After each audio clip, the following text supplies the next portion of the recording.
अस्सलाम वालेकुम, welcome back to my channel. कैसे हैं आप सब लोग? उम्मीद है सब ठीक ठाक होंगे, खैर खैरियत से हैं। जहाँ कहीं पे भी होंगे दुआ में याद रखते होंगे। आज हैं जी सब लोग फटाफट बोर होने के लिए, क्योंकि जिसने भी फटाफट से मेरी वीडियो लगाई होगी वो नोटिफिकेशन देख के कि जी रिदा ने तो डाल दी वीडियो। जैसे ही उन्होंने वीडियो प्ले की होगी आगे से नज़र आई मैं, तो बस उन्होंने कहा होगा जी आगे फिर से 3 दिन से गायब थी, 3 दिन से नज़र नहीं आई थी। शुक्र का कलमा पड़ा था कि शुक्र है जी रिदा आ रही है अब, लेकिन ये तो फिर से नाजिल होगी। पता नहीं किधर से टपक पड़ी है, जहाँ चली गई थी वहीं पर दोबारा चली गई। लेकिन ऐसा कुछ भी नहीं होने वाला। 3 दिन तक आप लोगों ने बड़ा एंजॉय कर लिया, बड़ी खट्टी मीठी बातें सुन ली, बड़ी चटपटी बातें सुन ली। अब थोड़ा सा बोर हो जाएंगे, क्योंकि ये टैलेंट भी किसी किसी में होता है। हर कोई थोड़ी ना हंसा सकता है, हर कोई थोड़ी ना इंटरटेन कर सकता है। किसी किसी का टैलेंट बोर करना भी होता है, जो कि मेरा बहुत अच्छे तरीके से, जहाँ तक मैंने आप लोगों के कमेंट्स पढ़ के अंदाज़ा लगाया है अपने बारे में। हालांकि मेरा अपना चैनल है जिस पे कभी मुझे ऐसा कमेंट नहीं आया कि आप बोर कर रही हैं, लेकिन फिर भी चलें, हर किसी की अपनी अपनी सोच है। आपकी अपनी सोच है, आपकी सोच को भी सलाम है, आपकी सोच को भी अप्रिशिएट कर रहे हैं, आपकी सोच को भी कबूल कर लिया। ऐसे तो फिर ऐसे ही सही कोई बात नहीं, लेकिन हम तो हाजिर होते रहेंगे, तो आपको भी बर्दाश्त करना पड़ेगा।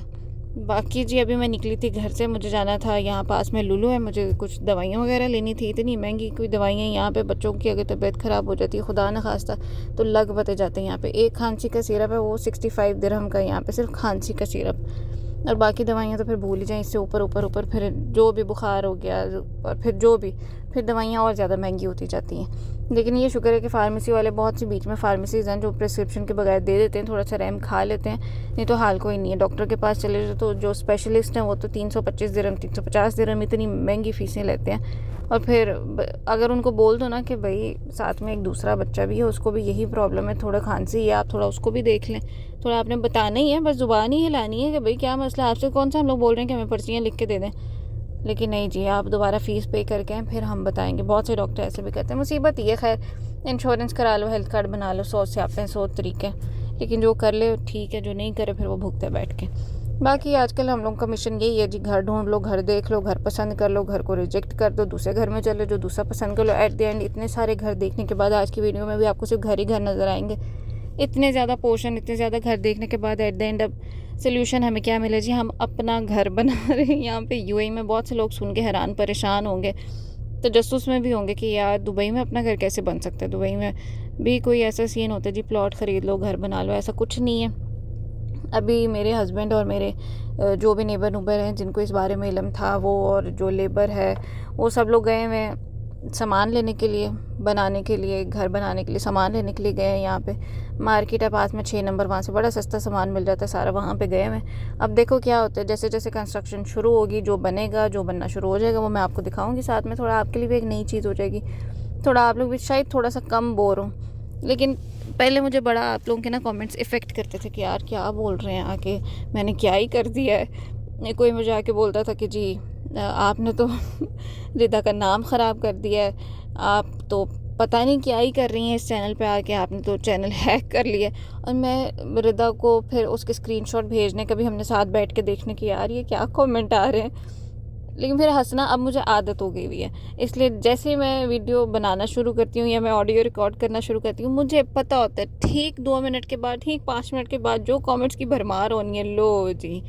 पर कोई नहीं, लेकिन देखा जाए तो आप लोगों को भी थोड़ा सा समझना चाहिए। आप लोगों के कमेंट्स, आप लोगों की बातें सब ठीक है, सारा आंखों पे, आप लोगों का प्यार, आप लोगों का हेट, सब सारा आंखों पे, लेकिन हम जो लेडीज़ होती हैं ना, हमारे पास कमाने के ऑप्शंस बहुत कम होते हैं, हमारे पास इतनी अपॉर्चुनिटीज़ नहीं होती हैं। और अपॉर्चुनिटीज़ हों भी ना तो हमें इजाज़तें नहीं होती हैं हमारे, कभी शौहर से, कभी ससुराल से, कभी किसी से, कभी किसी से। एक सोसाइटी पूरी बैठी होती है क्रिटिसाइज़ करने के लिए। सबसे पहले तो जी आप अगर पढ़ लिख गए हैं ना, किसी बच्ची ने पढ़ लिख लिया तो वो तो एक बहुत बड़ा कारनामा उसने कर लिया।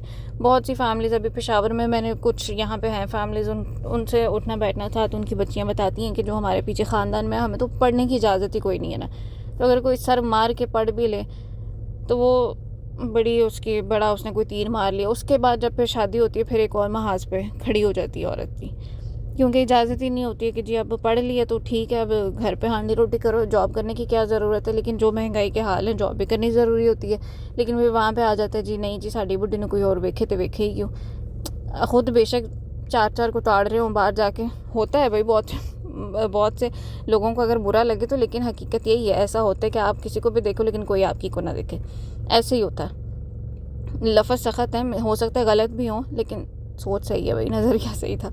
अच्छा खैर, जॉब कर भी लो तो फिर ससुराल से कौन लड़े, ससुराल वालों को मनाए कौन कि भाई जॉब कर लेने दें, कुछ नहीं हो जाता। महंगाई बहुत ज़्यादा, ज़रूरतें पूरी करना मुश्किल हो जाती है। और परदेश में जो बैठे होते हैं वो तो ऐसे होते हैं जैसे पता नहीं यहाँ पे बैठ के कोई दरख्त ला रहे हैं, उससे पैसे गिरने हैं और फिर उससे हमने भी याशी करनी है और पिछलों को भी याशी करानी है। जबकि ऐसा होता कुछ नहीं है, वो जो दरख्त हिलता है जिससे पैसे गिरते हैं ना, उससे याशी होती नहीं है, बस करवाई जाती है। वो जो पीछे बैठे होते हैं ना, सिर्फ उनको करवाई जाती है। खुद आपने दाल रोटी खानी होती है। दाल रोटी भी यहाँ पर एक नेमत ही है, क्योंकि आप जब कमा रहे हो, हलाल कमा के, थोड़ा कमा के अगर आपको दाल रोटी भी मिल रही है तो वो भी बड़ी बात है। लेकिन फिर जब जी आप जॉब करने निकल जाती हैं, बहुत से ऐसे शौहर होते हैं जो सपोर्ट भी कर देते हैं, जो बीवी के आगे खड़े हो जाते हैं कि नहीं भाई, अगर हमारी बीवी कर रही है तो हमें हमारी बीवियों का पता है भाई, हमारी बहनें कर रही हैं, हमारी बेटियां कर रही हैं, हमें पता है भाई, कोई बात नहीं, करने दें, हमें कोई मसला नहीं। लेकिन अगर कहीं शौहर ने दे दी इजाज़त बीवी को कि भाई तुम कर लो, जो होगी देखी जाएगी, और फिर जब जो होती है ना वो देखी नहीं जाती है, ना शौहर से तो ना बीवी से। बीवी तो फिर बर्दाश्त कर लेती कि उसको पता है कि अब जो है भी यही है, क्या ही हो सकता है, इनके साथ क्या ही मत्था लगाना है, इनसे क्या ही बहस करनी, क्योंकि ये वो जंग है जो औरत कभी नहीं जीत सकती है।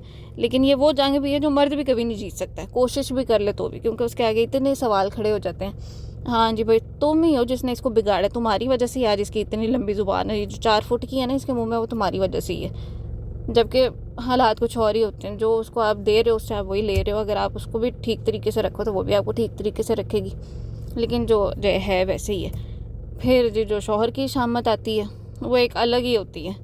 शौहर भुगत रहा होता है कि तुम्हारी वजह से बिगड़ी है, बीवी भुगत रही होती है कि तुम्हारी वजह से हमारा बच्चा बिगड़ गया, तुम्हारी वजह से देखो अब वो हमारी नहीं सुनता, वो तो तुम्हारे पीछे ही है। फिर जी आ जाती बारी, जी तुमने जादू करा दिया, तुमने टूना करा दिया, तुमने क्या करा दिया, एक अलग ही स्यापे शुरू हो जाते हैं। खैर, बात किधर से चली थी किधर को चली गई। ये बात सिर्फ इतनी सी है कि भाई हमारे पास अर्निंग के बहुत छोटे छोटे सोर्सेज होते हैं, तो लेकिन यूट्यूब ने हमारा बड़ा भला कर दिया, बड़ा एहसान है यहाँ पे कि जी हम लोग घर बैठे ही थोड़ा सा कमा लेते हैं, क्योंकि एक अच्छी अर्निंग हो जाती है। वैसे तो घर बैठ के स्टिचिंग भी है, टीचिंग भी है, लेकिन उसमें बहुत कम अर्निंग है यहाँ पे, ख़ास तौर पे दुबई में। टीचिंग के लिए भी यहाँ के जो बच्चे हैं उनको हैंडल करना बहुत ही मुश्किल है। रिदा की हालत देख देख के मुझे बहुत अच्छी नसीहत आ जाती है, बेचारी बहुत खपदी है, और बच्चे आगे से उसको अच्छी क्लास करते हैं। ऐसे नहीं लगता कि वो टीचर है, ऐसे लगता है बच्चे उसके टीचर हैं, जिस तरह से वो उसको ट्रीट कर रहे होते हैं। फिर भी भाई वो क्योंकि पाकिस्तानी और फिर रिदा, तो फिर रिदा वो हैंडल कर लेती है। भाई हमसे नहीं होता भाई, हम तो 4 सुन लेते हैं बच्चों से। चलें जी, वीडियो तो होने लगी ख़त्म, और साथ साथ आप लोगों के सब्र का इम्तिहान भी ख़त्म हो रहा है। अपना बहुत ज़्यादा ख्याल रखिएगा, दुआओं में याद रखिएगा। खुदा हाफिज़, अल्लाह हाफिज़। मिलते हैं ज़रूर अगली वीडियो में, फिर दोबारा से आऊँगी, फिर दोबारा से पकाऊँगी। बहुत शुक्रिया जी, अल्लाह हाफिज़। चैनल को प्लीज़ लाइक करना, शेयर करना, कमेंट करना, सब्सक्राइब करना, और नींद ना आ रही हो तो मेरी वीडियो देख लिया करें, ज़रूर नींद आया करेगी।